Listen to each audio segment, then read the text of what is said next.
we will have a brief talk about Al-khidr, or the green one, from Islamic Sufi perspective. The talk will be three sections. First will be about the color, why is it green, why it's called the green one, and his name in some Arabic sources. What do they call him in the books? And the second section will be about his mission, how the school, the Islamic school and the Sufi masters see his spiritual mission to them. And then last thing we'll talk about is his spiritual status in the Islamic history and within the Sufi community. So the name and the color, well, some Arabic sources, he's known in some sources as Talia, sometimes I think Ibn Arabi mentioned Balia, the son of a king, because he was actually, as the myth says, that he was the son of a king, and then he drank from the water of life, the aqua vitae, and that's given the capacity and the ability to live eternally and perpetual lives. And also, actually, in other sources mention Ilya, which sounds echoing Elijah, you mentioned Tom earlier. As for the color, nothing better than the Prophet himself, the Prophet of Islam, Prophet Muhammad, is a very famous hadith about Al-khidr, when he was asked about him. And he did say that Khidr was named Khidr, as in from Akhdar, which is the green one, literally. Is because wherever he prays, or wherever he stood upon a barren land, it revives and goes green. Hence the green name, hence where comes the color. And also, as a color itself in the Islamic, through the Islamic history, it's been, in a matter of fact, it was actually the Islamic flag for a long time, for centuries, until only very recently in the 20s after the dissolution. But it was always the green was always the flag, and maybe Guy will tell us more about the alchemy, but I believe that the green and Friday are connected in the alchemy of days, and Friday is indeed the holy day in Islam as well. And I know that Friday is also connected with Venus. We talked about that as well. So there's a lot of connections to the color and its spiritual meaning from different aspects. With regards to the mission, well, there is a Sufi saying which says لِكُلِّ زَمَانٍ khidr, for each time there is khidr. So they did indeed believe that he's eternal, and he was very significant through the Islamic thoughts in general, and particularly for Sufi practitioners. And they believe that he is eternal, mystical, mysterious master, and he guides them through the Sufi path, sometimes through dreams or visions, and as we will see a couple of examples in a minute. And he's been acknowledged actually from the very, very early stage through the Imam Ali, who is of course the cousin of the Prophet Muhammad. He, in many writings of the Imam Ali, he mentioned to his disciples some supplications he's been told himself by the green one, or Al-khidr. We cannot mention Al-khidr without mentioning Ibn Arabi, because he indeed he was very generous to leave to us a legacy of a lot of writings, and with in many occasions about his relation with Al-khidr. I can mention a couple. Of course, he did say clearly that I've worn the green cloth, which is it's a sign for initiation. So we can see that he claims that he's been initiated, spiritually initiated by Al-khidr. Not just that, also his master and the master of his master. He did mention that they all have worn the green cloth. And another example, I found it quite fascinating. It shows how Al-khidr is actually alive within the community, within the Islamic community and the Sufi in particular community. So now again, by Ibn Arabi, he was in disagreement with one of his masters once on a subject, and then he left him. He left his master after he disagreed with him, and he saw Al-khidr, and Al-khidr told him, "Oh, go back and submit to your master." So he went back to his master, and then his master told him, "Oh Muhammad," that's his first name. "Oh Muhammad, do you really need Al-khidr every time you disagree with one of your masters on any certain occasion?" So it's amazing. So obviously he didn't know about his relation and his talk with Al-khidr. He must have himself that kind of connection as well as Ibn Arabi with Al-khidr. So that shows how much he's just alive within the community all the time.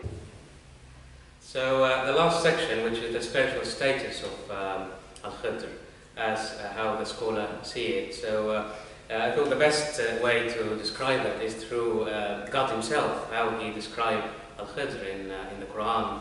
And the story is mentioned in chapter 18, which is Al-Kahf, about 22 verses from verse 60 up to verse 82. I will only stress on two verses that talks particularly about Al-khidr. And but I will paraphrase the story first from about Musa himself, Moses, when he the journey to approach the green one, or Al-khidr. So Moses, he thought that he is the one that is most knowledgeable at his time, and then it's been revealed to him that there's someone who's more knowledgeable than you are and knows more. Moses asked about who is that man, and he's been told that he is. You will find him at the junction of the two seas. So, as per the story in the Quran, said that he took his fata, his servant boy, with him, go on a quest to find Al-khidr. On the way, he was very determined, as the Quran said that he was very determined to the point that even if I journey for a long time, Haqaba, for maybe centuries, sometimes translated as. So he went with his boy, having some rest on a rock, and then they realized that, the boy apologized to Moses and realized that they forgot the fish, and he thought, "Oh, I'm sorry, the shaitan must have made me forgot. The fish has dropped in the sea, or made its way to the sea, burrowing to the sea. It's been revived by just a drop of water, made its way to the sea." And I will get back to that in a minute, as why the fish has been revived. But continuing to the story, what happened, Musa was he said, "That's fine, that's actually what we were seeking." That was a sign for him that's where he would find Al-khidr, by the junction of the two seas. So the two verses I'm going to read out from that point is verse 64 and 65. It says, Moses said, "That is what we were seeking." So they returned back, retracing their steps. There they found a servant from among our servants, whom we had granted a mercy from us, and who we had taught knowledge from our presence. Now, if we stop here a bit on the verse, that to see how much blessing and how much the verse has been beautifully put to explain to us. Of course, I haven't mentioned that Khidr hasn't been mentioned by name, and he only referred to him as a servant among our servants, or a slave among our slaves in other translations.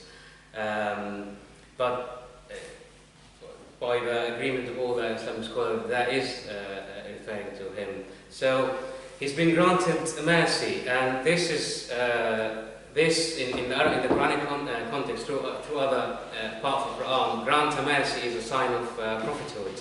So he's believed to be a prophet by the majority of of Islamic scholars, and also he's got the knowledge from our presence, which is al-ilm al-ladunni, the ladun knowledge, which is the unseen knowledge, the esoteric knowledge, and that's something Khidr possesses. So, if we try to read the story with a bit of a symbolic narrative, Moses meets Al-khidr by the junction of the two seas. The two seas referred in the Quran in many other occasions is known as the fresh water and the salty water, the river and the sea. The river with its linearity and its direction, it's very direct, linear to the nature, and it refers to the station of subsistence into God, or Baqa, in which Moses were at this time. And the sea, which is vast and enormous, unpredictable, it refers to the station of evanescence, station of extinction into God, and that's where the knowledge of Khidr possesses, almost like the knowledge of the exoteric knowledge of the divine and the esoteric knowledge of the divine, and they meet at the junction, which symbolizes the human soul. That term, or barzakh, as it's in Arabic, or as I think Henry Corbin referred to it as the Mandas Imaginaris, or the imaginary world where they meet. So he had to approach. You got to remember that this is almost like an ascent journey to Moses. So he got to leave behind his earthly needs, and that is symbolized in the fish, all the food, the earthly needs. And also he's got to leave behind his boy, which is it symbolizes the rational mind. He's about to go through a spiritual, completely different dimension, completely different realm of existence. And it's very softly mentioned in the Quran, this idea of leaving his rational mind behind. We noticed that in the verses I just mentioned, where are we? Yeah. They found a servant, and all that time has been talking about they. They went through a journey, they found the servant. Now, once he found Al-khidr, Moses said unto him, Shall I follow thee, that thou mightest teach me some of what which thou hast been taught of sound judgment or right guidance? So it's only now it's only Moses. He had to leave his rational mind behind to go through that spiritual journey. So you can see that that's how the green man, or the green one, is portrayed in the Quran, and it's the possession of that spiritual knowledge. I think I would like to end up with just a quote from Junaid, who is one of the master Sufi orders. He's referring to Khidr knowledge as the unveiling lights from the recesses of the unseen. Thank you. Thank you.